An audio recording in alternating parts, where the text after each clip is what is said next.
In healthcare facilities, the effort to prevent hospital-acquired infections is always evolving. But there is one spot that is almost always overlooked: the water trap.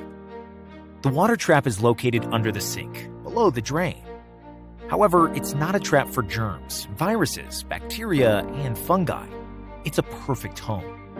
And each time medical providers wash their hands, a fresh spray of germs may enter the air and infect the hands of medical providers that later transfer the germs to the patients. Fortunately, there's a way to solve the problem: the UVC light water trap from Dolphin Care. Using ultraviolet light, the Dolphin Care water trap can sanitize itself, killing more than 99.9% of bacteria present.